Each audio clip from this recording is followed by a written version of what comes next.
I'm doing this video for chapter 11, and I'm going to start with question 1.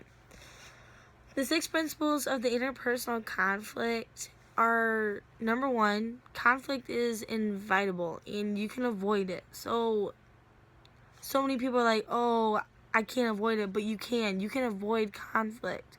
Sometimes you may not want to, but it's a choice. Number 2, conflict can be a center on a relationship, like in the issues. It can be a big part of a relationship issues. Number 3, interpersonal conflict can occur in all different kinds of communication forms.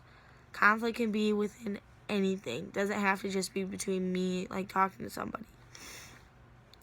Number 4, conflict can be positive as well as negative. If anything, I would say that a good example would be sometimes when you're talking to somebody and you need to talk about a situation you don't like, sometimes it's better to talk about it than ignoring it completely, because then you both are assuming things and you don't actually know the real situation. Number 5, conflict is heavily influenced by gender and culture.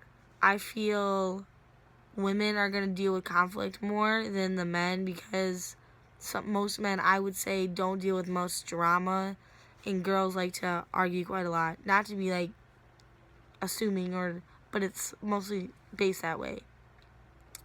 And also how you're raised up on how much issues you have at home and then outside of home. And lastly, number 6, the style of conflict you use will determine the different outcome.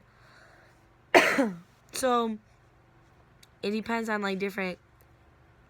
I could say something one way and it could come out way different than if I said it another way.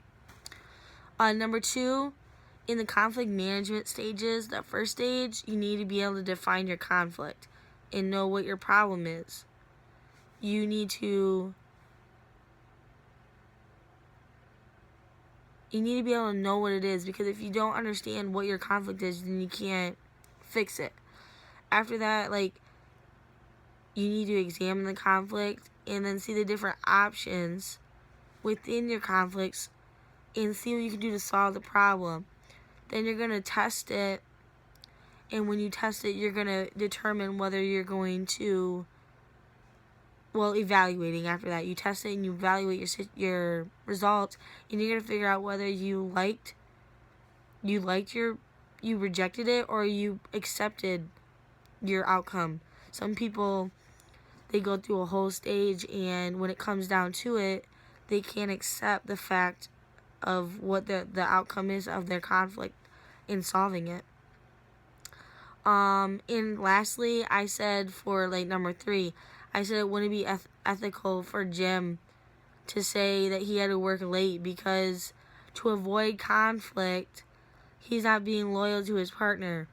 And when you get in a relationship, you need to be able to have that trust between each other. And if you're not allowing yourself to tell the truth, whether it be bad or good, I feel in the long run you're going to get hurt more.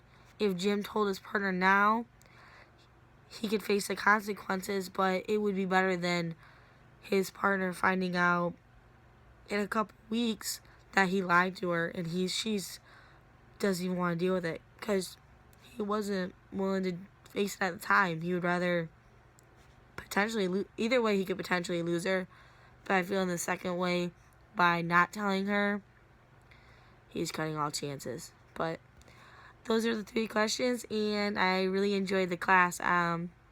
I definitely will tell my friends to join, because it's one thing I really like, discussing the different topics and seeing other people's perspectives. But I really enjoyed the class, and thank you so much. Goodbye.